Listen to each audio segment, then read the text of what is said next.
ബിസ്മില്ലാഹിർ അൽഹംദുലില്ലാഹ് അല്ലാഹുമ്മ സ്വല്ലി അലാ സയ്യിദിനാ മുഹമ്മദിൻ വഅലിഹി വസല്ലം. സമാദരണീയനായ സമസ്ത കേരള സുന്നി വിദ്യാർത്ഥി ഫെഡറേഷന്റെ അഭിവന്ദ്യനായ സംസ്ഥാന സെക്രട്ടറി, എന്റെ പ്രിയപ്പെട്ട സുഹൃത്ത് സത്താർ പന്തല്ലൂർ, ഇന്ത്യൻ നാഷണൽ കോൺഗ്രസിന്റെ മലപ്പുറം ജില്ലാ ജനറൽ സെക്രട്ടറി പ്രിയപ്പെട്ട പറമ്പൻ റഷീദ്, അഡ്വക്കേറ്റ് നജ്മുൽ ബാബു കൊരമ്പയിൽ, വേദിയിലെ ബഹുവന്യരായ പണ്ഡിതന്മാരെ, സ്നേഹമുള്ള സഹോദരങ്ങൾ, അനാഥ സംരക്ഷണം മനുഷ്യക്കടത്തോ എന്നതാണ് നമ്മുടെ വിഷയം. ഈ മനുഷ്യക്കടത്ത് എന്ന പദം മലപ്പുറം ജില്ലയുമായും മുസ്ലിം സമുദായവുമായി ബന്ധപ്പെടുന്ന പല സന്ദർഭങ്ങളിലും അനാവശ്യത്തിനും എടുത്ത് ഉപയോഗിക്കുന്ന നമ്മൾ കണ്ടിട്ടുണ്ട്. കാലിക്കറ്റ് എയർപോർട്ടിൽ മനുഷ്യക്കടത്ത് നടക്കുന്നു എന്നാണ് സഖാവ് VS അച്യുതാനന്ദൻ ഒരിക്കൽ പറഞ്ഞത്. അന്ന് പിന്നെ അച്യുതാനന്ദനായതുകൊണ്ട് ഞങ്ങളതിന് മറുപടി പറഞ്ഞത് എയർപോർട്ട് മനുഷ്യനെ കടത്താൻ തന്നെയാണ്, മരം കടത്താനുള്ളത് കല്ലായിലെ തെരപ്പം കുത്തിയിട്ട് വേറെ ഞങ്ങൾ ചെയ്യേണ്ടത്. പക്ഷെ ഇത് എന്താ വെച്ചാൽ, ഇത് ഒരുപാട് കുരുടികൾക്ക് കണ്ണു കിട്ടിയപ്പോ അങ്ങനെയാണല്ലോ, കുരുടിക്ക് കണ്ണുകൊടുക്കാൻ പാടില്ല എന്നുണ്ട്. ഇന്ത്യ ലോകത്തിലെ ഏറ്റവും വലിയ സംസ്കാര സമ്പന്നമായ രാജ്യമാണ്. പല പാശ്ചാത്യ നിയമത്തിന്റെ ബലത്തിൽ നമ്മളുണ്ടാക്കിയ ഒരുപാട് നിയമമുണ്ട്. നേരത്തെ റഷീദ് പറമ്പൻ ഇവിടെ സൂചിപ്പിച്ചല്ലോ, സാമൂഹ്യക്ഷേമ വകുപ്പ് 2013 നടപ്പിലാക്കിയ നിയമം. ഇന്ത്യ രാജ്യത്ത് ഒരു നിയമം, ജുവൈനൽ ജസ്റ്റിസ് ആക്ട്, അതുപോലെ തന്നെ ഈ അടിമ വ്യാപാരവുമായി ബന്ധപ്പെട്ട് അതിന്റെ 5ാമത്തെ അമെന്റ്മെന്റ് 5 അല്ലേ, ആ 5 ഇന്ത്യയുടെ പാർലമെന്റിൽ അവതരിപ്പിച്ചത്. ഇപ്പോഴ് അത് പാർലമെന്റിന്റെ രേഖകൾ ആർക്കും കിട്ടും, വിവരാവകാശ നിയമപ്രകാരം കൊടുത്താൽ. വീരപ്പ മൊയ്ലിയാണ്. എല്ലാവരും തോറ്റപ്പോഴും അദ്ദേഹം തവണ കർണാടകയിൽ നിന്ന് ജയിച്ചിട്ടുണ്ട്. അന്ന് അദ്ദേഹം കേന്ദ്ര നിയമമന്ത്രിയായിരുന്നു. ഡോക്ടർ MK മുനീർ സാഹിബ് ഇന്ത്യയുടെ ഭരണഘടന പിടിച്ച് സത്യപ്രതിജ്ഞ ചെയ്ത് അധികാരമേറ്റതുകൊണ്ട് വീരപ്പ മൊയ്ലി ഇന്ത്യയുടെ പാർലമെന്റിൽ അവതരിപ്പിച്ച് പാസാക്കിയെടുത്ത ആ ഭേദഗതിയെ അനുസരിക്കാതിരിക്കാൻ നിവൃത്തിയില്ല എന്നതാണ് ഒരു പ്രശ്നം. അപ്പോ ഇതിൽ ആഭ്യന്തര വകുപ്പ് വിമർശനത്തിന് വരാനുള്ള പ്രധാനപ്പെട്ട കാരണം പ്രിയപ്പെട്ട ലത്തീഫ് സാഹിബ് എന്നാണ്. ഈ വിഷയമുണ്ട്. അപ്പൊ ഞാനത് ടെലിവിഷൻ സ്ക്രീനിൽ നേരിട്ട് കണ്ടതാണ്. കേരളത്തിന്റെ രാഷ്ട്രീയത്തിൽ നമുക്ക് ഏറെ ഇഷ്ടമുള്ള ആളാണ് രമേശ് ചെന്നിത്തല. പക്ഷെ അദ്ദേഹം അന്ന് ഇവർക്ക് അങ്ങനെ അനാഥകളെ സംരക്ഷിക്കണമെങ്കിൽ അവിടെ പോയി സംരക്ഷിച്ചോട്ടെ എന്ന് പറയുമ്പോ ഞാൻ ഏറെ ഇഷ്ടപ്പെടുന്ന അദ്ദേഹത്തിന്റെ ഓരോ കാര്യവും ശ്രദ്ധിക്കുന്ന ആ മുഖത്തേക്ക് ഞാനിങ്ങനെ നോക്കിയപ്പോ എനിക്ക് ആ മുഖം ഇങ്ങനെ കാണുന്നത് ഞാൻ സൂക്ഷിച്ചു നോക്കി. രമേശ് ചെന്നിത്തലയുടെ മുഖം തന്നെ നമ്മളെ ആ വാക്കുകൾ കേൾക്കുമ്പോ അങ്ങനെയുള്ളൂ, മനസ്സിലേക്ക് ആ മുഖം ഇങ്ങനെ വന്ന് ബാൽ താക്കറയുടെ മുഖമാണ്. മറാഠ ദേശീയവാദത്തിന്റെ കുടുസായ ചിന്ത. മറാഠികൾ മുംബൈയിൽ കുറച്ചുനേരം വരരുത്. അവിടെ നമ്മുടെ രാജ്യത്ത് ആർക്കും എവിടെയും യാത്ര ചെയ്യാം, എവിടെയും പഠിക്കാം. എന്റെ അനുജൻ കോയമ്പത്തൂരിൽ പഠിച്ചിട്ടുണ്ട്. ഞാൻ അവനെ ചേർക്കാൻ വേണ്ടി അവിടെ പോയപ്പോ എന്റെ കയ്യിൽ ഒരു രേഖയില്ല. അവൻ എന്റെ അനുജനാണെന്ന് തെളിയിക്കാനുള്ള ഒരു DNA ടെസ്റ്റ് നടത്തിയ കടലാസാണ്. ഒന്നുമില്ല. ഞങ്ങളവിടെ പോയി കോഴ്സിനെ കുറിച്ചൊക്കെ അന്വേഷിച്ചു. നിയമം മനുഷ്യന് വേണ്ടിയാണ്, മനുഷ്യൻ നിയമത്തിന് വേണ്ടിയാണ്. ഈ അടുത്ത് കിൻഫ്രയുടെ ഒരു സ്ഥാപനത്തിൽ 2 തൊഴിലാളികളെ പിരിച്ചുവിട്ടു. ഈ നിയമത്തിന്റെ തലനാരിഴ കീറിയിട്ട്, അല്ലേ, തലനാരേഴായി കീറിയിട്ട് എന്ന് പറഞ്ഞ മാതിരി നിയമത്തിന്റെ തലനാരി ഏഴായി കീറിയിട്ട് അതിന്റെ മുന്നിൽ കസേര വലിച്ചിട്ടിട്ട് ഭൂതക്കണ്ണാടി വെച്ച് നോക്കുന്നവർക്ക് കുറിച്ച് പറയുമ്പോ ഞാൻ ആ സംഭവം പറഞ്ഞു. കിൻഫ്രയിലെ ഗാർഡനർമാരായ 2 ഉദ്യോഗസ്ഥന്മാരെ, ജോലിക്കാരെ പിരിച്ചു. അവരുടെ ഡ്യൂട്ടി എന്താ വെച്ചാൽ എല്ലാ ദിവസവും രാവിലെയും വൈകിട്ടും അവിടുത്തെ തോട്ടം നനക്കുക എന്നുള്ളതാണ്. അതിനു വേണ്ടിയിട്ടാണ് ആളുകൾ അവിടെ നിയമിച്ചത്. പക്ഷെ കഴിഞ്ഞ വർഷത്തെ കർക്കിടക മാസത്തിൽ ഒരു ദിവസം പോലും ഒരു തോട്ടം നനച്ചില്ല. നിയമത്തിന്റെ ഈ ഫയല് 1 ഫീറ്റ് ഉയരത്തിൽ ഈ ഫയല് താഴെ അങ്ങോട്ട് എഴുതിയിട്ട് ഡിപ്പാർട്ട്മെന്റ് പോയിട്ട് അങ്ങോട്ടും ഇങ്ങോട്ട് എല്ലാ സംഗതിക്കും പോയി. ഇതിനൊക്കെ ഓരോ നൂലമാലകളല്ലേ, കുറെ കമ്മിറ്റികൾ അതൊക്കെ പറഞ്ഞു.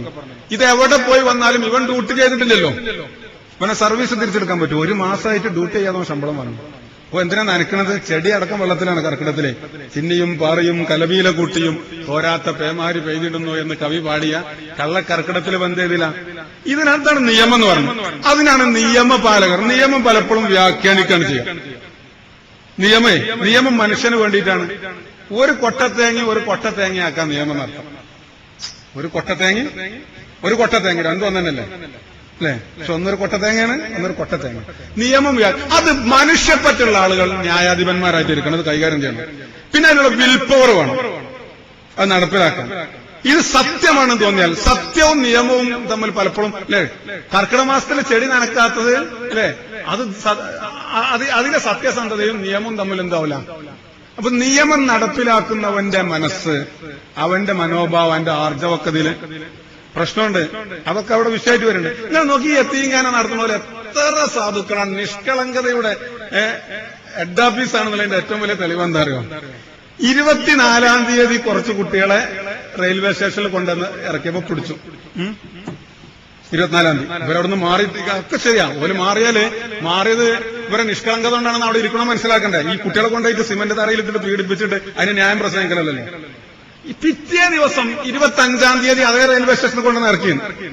നിങ്ങളൊരു പൂച്ച ചൂടുവെള്ളത്തിൽ ചാടി പിന്നെ പച്ചളം കണ്ട പൂച്ച വഴിക്ക് വരൂല. തൃശൂർ റെയിൽവേ സ്റ്റേഷനിൽ ഇറക്കിയിട്ട് യത്തീംഖാന്റെ ബസ്സിൽ കൊണ്ടുപോകണ്ട എന്തുണ്ടെങ്കിൽ. അപ്പൊ അത്ര നിഷ്കളങ്കരാണ് വരുന്നത്. നിങ്ങൾ ആലോചിച്ച് നോക്കിയാൽ പാവങ്ങൾ പിന്നെയും കൊണ്ടുപോയിട്ട് ഇവരെ മുമ്പ് ഇതാ ഈ കുട്ടികളെ പിടിച്ചിട്ടോളി എന്ന് പറഞ്ഞിട്ട് ഇല്ലേ. പിന്നെ ഇപ്പൊ ഇവര് പറയുന്നത് എന്താണ്? ഞാൻ ഇത് പുറത്തു കൊണ്ടുവന്ന ഇതിന്റെ പിന്നിൽ കൂടിയ മാധ്യമ പ്രവർത്തനം എനിക്ക് നന്നായിട്ട് അറിയാം. ഞാൻ മൂപ്പരോട് പറഞ്ഞു, നിങ്ങളിത് ചെയ്യരുത്. രണ്ടാമത്തെ കാലിക്കറ്റ് യൂണിവേഴ്സിറ്റിയിൽ CH മുഹമ്മദ് കോയ സാഹിബിന്റെ പേരിൽ CHന്റെ വിയർപ്പാണ് ആ യൂണിവേഴ്സിറ്റി. കേരളം ഉണ്ടായതിൽ ആദ്യത്തെ സർവകലാശാല കാലിക്കറ്റ് സർവകലാശാല. 57 കേരളം ഉണ്ടായി.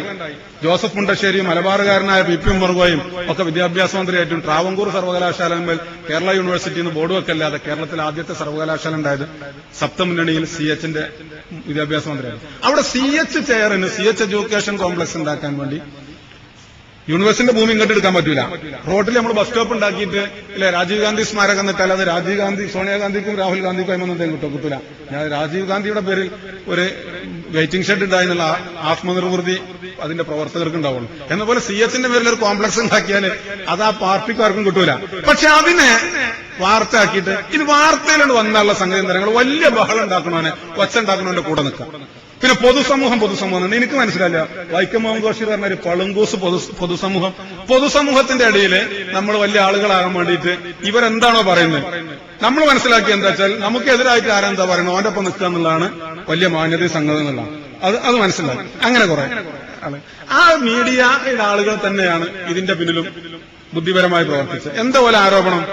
കുട്ടികൾക്ക് പൈസ കൊടുക്കുന്നുണ്ട്, രക്ഷിതാക്കൾക്ക് പൈസ കൊടുക്കുന്നുണ്ട്. ആയിക്കോട്ടെ, പൈസ കൊടുത്ത പീഡനം, പണം കൊടുത്ത പീഡനം ആണോ? ഏജന്റിന് പണം കൊടുത്തു, ആയിക്കോട്ടെ കൊടുത്തു, അത് പീഡനമാണോ? ഇതിലെന്താണ്? പിന്നെ ലത്തീഫ് സാഹിബ് നമ്മുടെ പാസ്പോർട്ട് കേസിൽ മലപ്പുറത്ത് പ്രസംഗിച്ചപ്പോ SP ഓഫീസിലേക്ക് വിരൽ ചൂണ്ടിയിട്ട് പറഞ്ഞ പോലെ ഇതിന്റെ ഉദ്ദേശം കുറ്റം ചെയ്യാനുള്ള ഉദ്ദേശം ഇതിലില്ലല്ലോ. ഞാൻ അതിന്റെ ടെക്നിക്കൽ വേർഡ് എനിക്ക് അറിയാത്തോണ്ടല്ലോ, ഞാൻ പറയേണ്ട ആളല്ലല്ലോ എന്നുള്ളത്, അത് വക്കീലന്മാരല്ല പറയുന്നത്. അത് ഈ ഉദ്ദേശത്തോടു കൂടിയല്ലല്ലോ ചെയ്തത്. ഇതെല്ലാവർക്കും അറിയാവുന്ന കേസാണ്. എന്നിട്ട് മതപരിവർത്തനം നടത്താൻ എവിടെ? ജാർഖണ്ഡിലെ മുസ്ലിങ്ങളെ കൊണ്ടുവന്നിട്ട് ഇവിടുന്ന് പിന്നെ മുസ്ലിമാക്കി. ലോകത്ത് നിർബന്ധിച്ച് ചെയ്യാൻ പറ്റാത്ത ഒരേ ഒരു കാര്യമാണ് ഒരാൾ മുസ്ലിമാക്കുക എന്നുള്ളത്. മുസ്ലിമാണെങ്കിൽ എന്ത് ചെയ്യണം? അഷ്ഹദു അല്ലാ ഇലാഹ ഇല്ലല്ലാഹ് ഷഹീദ യഷ്ഹദു അഷ്ഹദ്, ഞാൻ സാക്ഷ്യം വഹിക്കുന്നു എന്നാ. മനസ്സിലെ ഒരാൾ മനസ്സിൽ ഓനെ കൊണ്ട് എങ്ങനെ നിർബന്ധിപ്പിച്ച് സാക്ഷ്യം വഹിപ്പിക്കാൻ കഴിയോ? ഞാൻ ഇക്രാഹ ഫിദ്ദീൻ, അതിന് നിർബന്ധമില്ല. അത് നിർബന്ധിച്ചിട്ട് ഒരിക്കലും ഒരാളെ മുസ്ലിമാക്കാൻ കഴിയും. അവൻ മനസ്സിലും അള്ളാഹുവിന്റെ ഏകത്വത്തിന് വേണ്ടി സാക്ഷ്യം വഹിക്കണം. പിന്നെ വേറൊന്ന് ഞാൻ ചോദിക്കട്ടെ, കേരളത്തിലെ ആഭ്യന്തര വകുപ്പ് മന്ത്രിയോട് എനിക്കൊരു റിക്വസ്റ്റ് ഉണ്ട്. അതിന്റെ വ്യക്തിപരമായ റിക്വസ്റ്റ് ആണെന്ന് തന്നെ മനസ്സിലാക്കണം. എന്താ വെച്ചാൽ കേരളത്തിലേക്ക് ഒരുപാട് കുട്ടികൾ അന്യസംസ്ഥാനങ്ങളിൽ നിന്ന്, അന്യസംസ്ഥാനം എന്ന് പറഞ്ഞാൽ അർത്ഥം കേട്ടോ, ഒരേ ഒരു ഇന്ത്യ ഒരൊറ്റ ജനത അല്ലെ, ഇന്റഗ്രിറ്റി എന്നൊക്കെ പറയുമ്പോൾ പിന്നെ അന്യസംസ്ഥാനം ഉണ്ടോ? അയൽ സംസ്ഥാനങ്ങളിൽ നിന്ന് അല്ലെ, നമ്മളൊക്കെ ഒന്നല്ലേ, ഇന്ത്യക്കാരല്ലേ.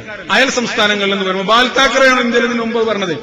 ആ അയൽ സംസ്ഥാനങ്ങളിൽ നിന്ന് ഇവിടെ വന്ന് പഠിച്ച കുട്ടികൾ പഠിക്കാൻ വരുമ്പോൾ അവർ ഏത് മതത്തിലായിരുന്നുവെന്നും പഠിച്ചു കഴിഞ്ഞു പോയപ്പോ ആരൊക്കെ വേറെ മതത്തിലായി പോയി എന്നതിനെക്കുറിച്ചും കേരളത്തിലെ ആഭ്യന്തര വകുപ്പ് അടിയന്തരമായി ഒരു അന്വേഷണം നടത്തിയിട്ട് ഒരു ധവളപത്രം ഇറക്കി പുറത്തു വിടണം. അപ്പൊ മനസ്സിലാവും എന്താ നടക്കുന്നത്. ധൈര്യം ഉണ്ടാവില്ല, പലതുമലും തൊടാൻ അല്ലേ. സപ്ന സിംഗിനെ അടിച്ചു കൊന്നു കേരളത്തിലൊരു സ്ഥാപനത്തിൽ. ഞാൻ പേര് പറയണില്ല, ഞങ്ങൾക്കൊക്കെ അറിയാലോ. ഒരു മനുഷ്യനെ, ഒരു വലിയ മനുഷ്യനെ, മനുഷ്യാവകാശത്തിന്റെ ഗിരിപ്രഭാഷണം നടത്തുന്നവരെവിടെയായിരുന്നു? അവിടെ തന്റെ യൗവനം മുഴുവൻ അവിടെ ചെലവഴിച്ച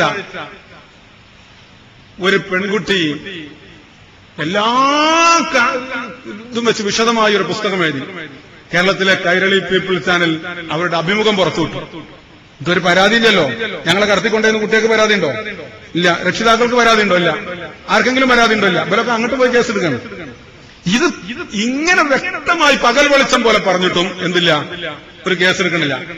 അപ്പൊ ഇതിലെന്തോ സംതിങ് പ്രശ്നമുണ്ടല്ലേ? ഉണ്ട്, നമുക്ക് മനസ്സിലാവും. ഞാനിത് പറയുമ്പോൾ നിങ്ങൾ വേറെ നിലക്ക് ചിന്തിക്കരുത് കേട്ടോ.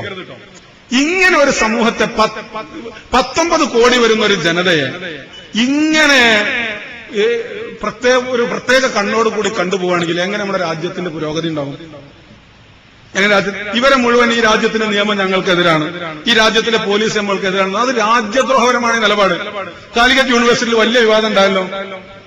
കാലിക്കറ്റ് യൂണിവേഴ്സിറ്റിയുടെ വൈസ് ചാൻസലർ അബ്ദുസലാം, എനിക്കൊരു താല്പര്യമില്ലാത്ത ആളെ ഞങ്ങൾ വിചാരിക്കണം, ഞങ്ങളെ ന്യായീകരിക്കാൻ. അദ്ദേഹം 2 ശമ്പളം വാങ്ങുന്നു പറഞ്ഞു ഭയങ്കര വിവാദം ഇങ്ങനെ കത്തിപ്പടരുമ്പോ ഒരു ദിവസം ഡോക്ടർ അബ്ദുസലാം പറഞ്ഞു അത് ഡോക്ടർ KKN കുറുപ്പും PC ആപ്പ് വാങ്ങിയിരുന്നു, ആ അടക്കണം. പിന്നെ വിവാദമല്ലേ? എന്തായാലും നമ്മൾ മനസ്സിലാക്കണ്ടേ? അങ്ങനെ ഒരു രാജ്യം എങ്ങനെ മുന്നോട്ട് പോകും? ഇവിടെ അയൽ സംസ്ഥാനങ്ങളിൽ നിന്ന് കുട്ടികൾ ഇവിടെ വന്ന് പഠിക്കാൻ, ഞാനൊരു പ്രൈമറി സ്കൂൾ അധ്യാപകൻ, ഞങ്ങളിപ്പോ അഡ്മിഷൻ നടത്തിക്കൊണ്ടിരിക്കുകയാണ്. വിദ്യാഭ്യാസ അവകാശ നിയമപ്രകാരം ഞങ്ങൾക്ക് ലഭിച്ച സർക്കുലർ പ്രകാരം അവിടെ കുട്ടികളെ ചേർക്കണമെങ്കിൽ എന്ത് വേണം? ബർത്ത് സർട്ടിഫിക്കറ്റ് വേണം. ബർത്ത് സർട്ടിഫിക്കറ്റ് ഇല്ലാതെ വന്നാൽ കുട്ടിനേറ്റ് വരും, ഞാനാണ് രക്ഷിതാവ് എന്ന് പറയും. നമുക്ക് അതിന് തെളിവൊന്നുമില്ലല്ലോ, സ്കൂളിൽ ലാബില്ലല്ലോ, DNA ടെസ്റ്റ് എടുത്തിട്ട് നിങ്ങൾ അമ്മയാണോ അച്ഛനാണോ നോക്കാൻ ഉണ്ടോ? ഇവര് ഈ പറഞ്ഞ കണക്കിന് അതൊക്കെ കൊണ്ടുവരും അല്ലേ? ഇപ്പൊ ഫേസ്ബുക്കിൽ ഒരു സാധനം ഇട്ടുണ്ട്, നല്ല രസമാണ്. മനുഷ്യക്കടത്തിന് കുഞ്ഞാമാക്കാൻ അറസ്റ്റ് ചെയ്തു എന്നാണ്. അപ്പൊ കുഞ്ഞാമാക്കൊക്കെ എന്താ പണി അറിയാം? ഭാരതപ്പുഴയിൽ തോണി നടത്തണം, അങ്ങോട്ടും ഇങ്ങോട്ടും ആളെ. പ്രായപൂർത്തിയാത്ത കുട്ടികളെ വരെ അയാൾ കടത്തുന്നുണ്ട്. നാളെ ഒരു പക്ഷേ കുഞ്ഞാമാക്കാക്ക് ജാമ്യം എടുക്കാൻ നമ്മൾ ചെല്ലേണ്ടി വരും. എന്റെ സ്കൂളിൽ കുട്ടികളെ വരുമ്പോ നമ്മൾ എന്ത് ചെയ്യുന്ന അറിയോ? ബർത്ത് സർട്ടിഫിക്കറ്റ് ഉണ്ടോ ചോദിച്ചു. എന്താ അത് തന്നെ അറിയില്ല പലർക്കും, രക്ഷിതാക്കൾക്ക് അങ്ങനെ അറിയാത്തോലും ഉണ്ടാവുമല്ലോ. അപ്പൊ നമ്മൾ പറഞ്ഞു കൊടുക്കും 15 ദിവസം കൊണ്ട് കൊണ്ടുവന്നാൽ മതി. ആർജവമുള്ള ഒരു ഗവൺമെന്റ് ആരോ ആയിക്കോട്ടെ, നമ്മളൊക്കെ ഗവൺമെന്റ് ഭാഗത്തിന് ആർജവമുള്ള ഒരു ഗവൺമെന്റ്, ആ ഗവൺമെന്റിന് അറിയാം ഇതിൽ ഈ കുട്ടികൾ അവയവദാനത്തിന്, അവയവ ബിസിനസിനല്ല, ലൈംഗിക പീഡനത്തിനല്ല, ഇവരതിനൊന്നുമല്ല. ഏതെങ്കിലും ഉദ്യോഗസ്ഥൻ എന്തെങ്കിലും തടഞ്ഞാൽ, ഉദ്യോഗസ്ഥന്മാർ അങ്ങനെ എന്തെങ്കിലും പറഞ്ഞാൽ അവരെ തിരുത്താനാണ് രാഷ്ട്രീയ നേതൃത്വം. അല്ലെങ്കിൽ എന്തിനാ നമുക്ക് തെരഞ്ഞെടുപ്പ് രാഷ്ട്രീയ നേതൃത്വമൊക്കെ? ഉദ്യോഗസ്ഥന്മാർ ഭരിച്ചാൽ പോരെ. ഉദ്യോഗസ്ഥന്മാർ നിയമം മനുഷ്യനെതിരായി വന്നാൽ മനുഷ്യന്മാർക്ക് വേണ്ടിയിട്ടാണ് നിയമം. ആഭ്യന്തരമന്ത്രി പറഞ്ഞു നിയമത്തിന്റെ വഴിക്ക് പോകും. ഞങ്ങൾ പറയുന്നു നിയമത്തിന്റെ വഴിക്ക് പോയിട്ടില്ല. നിയമം വേലി ചാടിയിട്ട് വേറെ വഴിക്കാ പോയത്. ആ വേലി ചാടി നിയമം വേറെ വഴിക്ക് പോകുമ്പോ നിയമത്തിനെ പിടിച്ചിട്ടേ നിയമത്തിന്റെ വഴിയിലേക്ക് ഈ നിയമമൊക്കെ ഉണ്ടാക്കി മനുഷ്യർക്ക് വേണ്ടിയിട്ടാണ്. ഇവരെ കൊണ്ടുപോകാൻ അനാഥാലയത്തിൽ ചെന്നതിന് ശേഷം അവരോട് വേണ്ട രേഖകൾ ആവശ്യപ്പെടാൻ വേണ്ടി കൊണ്ടുവരാൻ ഹാജരാക്കാൻ സമയം കൊടുക്കാലോ. ഈ അനാഥാലയങ്ങൾക്ക് അവിടുന്ന് നന്നായിട്ട് എടുത്തിട്ട് എങ്ങോട്ടെങ്കിലും പോകാൻ കഴിയുമോ? പുറത്തു പോകാം. ഇവിടെ ഈ പാലക്കാട്ട് സിമന്റ് തറയിൽ കൊണ്ടുപോയിട്ട് അതിൽ പല കുട്ടികൾക്കും പനിയും പ്രയാസമൊക്കെയാണ്. ട്രെയിനിന് ടിക്കറ്റ് എടുത്തില്ല എന്നുള്ളതാണ് വലിയൊരു. അങ്ങനെ നിയമം നോക്കുകയാണെങ്കിൽ ഞാൻ ഈ നിയമം നോക്കുന്നവരോട് ചോദിക്കട്ടെ. ഇവിടെ ഇപ്പൊ ഞാൻ പോരുമ്പോ ഒരു മിനി ബസിന്റെ വേലനത്തിലുണ്ട്, ഫുൾ ആളായി 22 ആളാണ് നജ്മുൽ ബാബു മിനി ബസ്സിൽ കയറാൻ പാടുള്ളൂ നിയമം. 23ാമത്തെ ആള് വരെ നിയമം. നിങ്ങൾ വലിയ വർത്തമാനം പറഞ്ഞ ആളുകളുണ്ടല്ലോ, നിങ്ങൾ എന്താ ബസ് മാലാലിന്റെ ഇരുന്ന് പകിട വാങ്ങിയിട്ട ഉദ്യോഗസ്ഥന്മാർ? നമുക്കറിയില്ല. 54 ആളെ വലിയ ബസ് കയറാൻ പാടുള്ളൂ. സീറ്റിംഗ് കപ്പാസിറ്റി കഴിഞ്ഞിട്ട് 4 ആളെ നിൽക്കാൻ പാടില്ല. 5ാമത്തെ ആള് നിന്നാ ബസ് പോകാൻ പാടില്ല. അവിടെ വെക്കണത് ഋഷിരാജ് സിംഗിനെ പോലെയുള്ള മഹാനായ ഒരു ട്രാൻസ്പോർട്ട് കമ്മീഷണർ ഉണ്ടല്ലോ, അദ്ദേഹത്തിന്റെ മുകളിൽ ഈ വലിയ ഇത് പറഞ്ഞല്ലോ, എന്താരും ചെയ്യാത്ത അതെന്താണ്? നിയമം മനുഷ്യന് വേണ്ടിയിട്ടാണ്. അതിന് പേര് 10 ആള് നിന്നാലും ഒരു കോഴിക്കോട്ടൊക്കെ എത്തിക്കോട്ടെ വിചാരിച്ചിട്ടാണല്ലോ. അങ്ങനെയാണെങ്കിൽ ഒരു ബസ് ഇതിലെ പോകുമോ? 22ാമത്തെ ആള് മിനി ബസ് കയറാൻ പാടില്ല. 5ാമത്തെ ആള് വലിയ ബസ് കയറാൻ പാടില്ല. 55 ആളുണ്ടാവുള്ളൂ. സീറ്റിംഗ് കപ്പാസിറ്റി അതിന് 4 ആളെ നിൽക്കുള്ളൂ അല്ലെ? തിങ്ങി നിരങ്ങിയാണ് നിൽക്കല്ലേ ബസ്സില്? തിങ്ങി നിരങ്ങിയാണ് നിൽക്കുക. നമ്മളൊന്ന് ഇടങ്ങേറായിട്ട് പുറത്ത് ചോറുമ്പോ മാന്തിയാൽ അടുത്തുള്ളവന്റെ ചോറി അല്ലെ? എന്താ ചൊറിഞ്ഞിട്ട് ചൊറി പോകാത്ത നിൽക്കുമ്പോഴാണ് അവനാന്റെ പുറം ചൊറിയണമെന്ന് അപ്പുറത്തുള്ളവർ പറയാം. ആ ജാതി തിരക്കേക്കാണ്. പക്ഷെ എന്താ കേസെടുക്കാത്തത്? അതെന്താണ്? അത് മനുഷ്യനെ കുത്തി നിറച്ച് ഇടങ്ങേറാക്കി അല്ലെ? അവനെ കോഴിക്കോട് വരെ കൊണ്ടുപോയി പീഡിപ്പിക്കാനല്ല കൊണ്ടുപോകണമെന്ന് ആർക്കറിയാം? ഉദ്യോഗസ്ഥ ആ പണി തന്നെ പെടും. അതന്നെയാണ് പടി. ബസ്സിൽ ആളുകളെ ഇവർ ഈ വ്യാഖ്യാനിച്ചതുപോലെ, ഈ കുറെ കണ്ണ് കിട്ടിയ കുരുടികൾ വ്യാഖ്യാനിച്ചതുപോലെയാണെങ്കിൽ ഈ ബസ്സിൽ 80-85 ആളെ കുത്തി നിറച്ച് കൊണ്ടുപോകുന്നതിനാണ് അവരെ പീഡിപ്പിച്ച് അവർക്ക് ആസ്തമ രോഗമുണ്ടാക്കി, അല്ലെ? അവരുടെ ശ്വസനനാളികളൊക്കെ പ്രയാസപ്പെടുത്തി അതിൽ രോഗികളായവരെന്ന് അവൻ തുമ്പുമ്പോൾ ആ തുമ്മലിലൂടെ വരുന്ന രോഗാണുക്കളെ മറ്റവന്റെ ശരീരത്തിൽ കയറ്റാൻ ഈ ബസ് ഉടമയും ബസ്സിലെ ഡ്രൈവറും കണ്ടക്ടറും ക്ലീനറും കൂടി ഗൂഢാലോചന നടത്തി നിയമത്തിനെ പറ്റി വിവരം വേണ്ടേ എന്ന് പറഞ്ഞു അവനെ ശിക്ഷിക്കുമോ? എന്തുകൊണ്ടാണ്? അവിടെ ലത്തീഫ് സാഹിബ് പറഞ്ഞതുപോലെ അവിടെ അവന്റെ ഉദ്ദേശം അതല്ല, ഇവിടെ ഉദ്ദേശം അതല്ല. അതാ പറഞ്ഞത്, നിയമം മനുഷ്യനാണ്, മനുഷ്യനെ പറ്റിയുള്ള അസാലി കുത്തർക്കണം എന്ന് പറഞ്ഞു. നിയമത്തിന് വേണ്ടിയിട്ടല്ല, മനുഷ്യന് വേണ്ടിയിട്ടാണ് നിയമം അങ്ങനെ വരണം. അതുകൊണ്ട് തന്നെ ഈ കുട്ടികളെ കൊണ്ടുവന്ന എല്ലാവർക്കും അറിയാം. അതിലൊരു കുഞ്ഞു പറഞ്ഞ് എന്തൊക്കെയാണെങ്കിലും ഈ കൂലികെട്ടിനിടയിൽ ഒരു ചെറിയ രജരേഖ നമ്മൾ കണ്ട് ഉള്ളത് തുറന്നു പറയണല്ലോ, റിപ്പോർട്ടർ ചാനലിന്റെ അടയാളം എന്ന് പറഞ്ഞ പരിപാടിയാണ്. അതിലൊരു കുഞ്ഞു പറയാം, ജീവിതത്തിൽ ചെരുപ്പ് കാണുന്നു ഇവിടെ വന്നപ്പോഴാണ്. ചെരുപ്പ് ആ കുട്ടി കണ്ടിട്ടില്ല. അവര് പറയാണ്, വയറ് നിറച്ച് ഭക്ഷണം കഴിക്കുക എന്നുള്ള സ്വപ്നമായി കണ്ട് മരിച്ചുപോയ 2 ചേട്ടന്മാരുണ്ട്. ആ കുട്ടിക്ക് വയറ് നിറച്ച് ഭക്ഷണം കഴിക്കാന്നുള്ളത്. ഞാൻ LP സ്കൂൾ പഠിക്കുമ്പോൾ ഒരു കഥ പഠിച്ചിട്ടുണ്ട്. കുട്ടികൾ വാവിട്ട് നിലവിളിക്കുമ്പോ കഞ്ഞി വെക്കാൻ അരിയില്ലായിട്ട് ഒരു ഉമ്മ പച്ചവെള്ളം തിളപ്പിച്ചിട്ട് അതിൽ തവിയിട്ടിളക്കാൻ ഒരു കലം പോലുമില്ലാത്ത കുടുംബത്തിന് ഇന്നലകളിൽ രാജ്യം ഭരിച്ച കുബേരന്മാരായി നിന്നവര് എച്ചിൽ പട്ടികളോടൊപ്പം ഒരു നേരത്തെ ചാക്കരി വെന്ത വെള്ളത്തിനു വേണ്ടി കടിപിടി കൂടാ. ഓലിങ്ങോട്ട് വന്ന് പഠിച്ച ഡോക്ടർ ആവാനല്ല, എഞ്ചിനീയർ ആവാനല്ല, ഒരു നേരത്തെ അന്നത്തിനു വേണ്ടി വന്നതാ. അന്നത്തിനു വേണ്ടി ദൈവത്തിന്റെ സ്വന്തം നാട് എന്ന് എഴുതി വെച്ചിട്ട് ടൂറിസം ഡിപ്പാർട്ട്മെന്റ് ഞെളിഞ്ഞു നടന്നാൽ മതിയോ? ദൈവത്തിന്റെ സ്വന്തം നാട്ടിലേക്ക് ഒരു നേരത്തെ അന്നം കിട്ടുവാൻ ആ ട്രെയിൻ കേരളത്തിന്റെ അതിർത്തി കടന്നപ്പോ നിങ്ങൾ പറഞ്ഞല്ലോ, രേഖയില്ലാത്ത കുട്ടിയും മറ്റോന്റെ ഒപ്പം വന്ന് അവന്റെ അനുജന, അവന്റെ അയൽവാസി, അവന്റെ എളാപ്പാന്റെ കുട്ടിയാ, അവനെ പീഡിപ്പിക്കാൻ കൂടുന്നല്ല. ആ കുഞ്ഞിനോട് ചോദിച്ചിട്ടുണ്ടാവില്ലേ, കഞ്ഞി കിട്ടുന്ന സ്ഥലത്തെയോ ഭക്ഷണം കിട്ടുന്ന സ്ഥലത്തോ? അപ്പോഴാണ് പോലെ പിടിച്ചുകൊണ്ടേറ്റ് നിയമത്തിന്റെ ഗിരിപ്രഭാഷണം നടന്നത്. ആ പിഞ്ചു കുഞ്ഞുങ്ങളെ വയറ്റത്ത് ചവിട്ടിയിട്ട് അവരെ നിയമം പറയുന്നത്. അങ്ങനെ നിയമം നടപ്പാക്കേണ്ടത് ആ കുഞ്ഞുങ്ങളുടെ വയറ്റത്ത് ചവിട്ടിയിട്ട്. ഇവിടെ എത്തിയെങ്ങാൻ നടത്തണോ, അങ്ങോട്ടാക്കണ്ടോ ഈ പണിയിൽ നിങ്ങൾ എന്താ എടുക്കുന്നത് പറയും. ബാക്കിയുള്ള നമുക്ക് പിന്നെ തീരുമാനിക്കാം. യത്തീങ്കാൻ എന്തിനാണ് നടത്തുന്നത്? യത്തീം കുട്ടികളെ സംരക്ഷിച്ചില്ല. യത്തീങ്കാൻ നടത്താൻ ഖുർആനിൽ പറഞ്ഞിട്ടില്ല. അനവ ഹാഫിൽ എത്തീം. എന്താ ഹാഫിൽ പറഞ്ഞാൽ ഗൾഫ് പോയൽക്കറിയാം. ഹഫീൽ പറഞ്ഞാൽ എന്താ? സംരക്ഷകൻ. അത് എങ്ങനെ സംരക്ഷിക്കണം എന്നെങ്കിൽ അതിനനുസരിച്ച് സംരക്ഷിക്കണം. സ്വർഗത്തിൽ ഹാക്കത് ഇതുപോലെയാണ്. ഇസ്ലാം ദീൻ എന്ന് പറഞ്ഞ ദീനില്ല എന്ന് പറഞ്ഞാൽ ആരാ? അങ്ങനെ ഒരു ദീനില്ല എന്ന് പറഞ്ഞല്ല.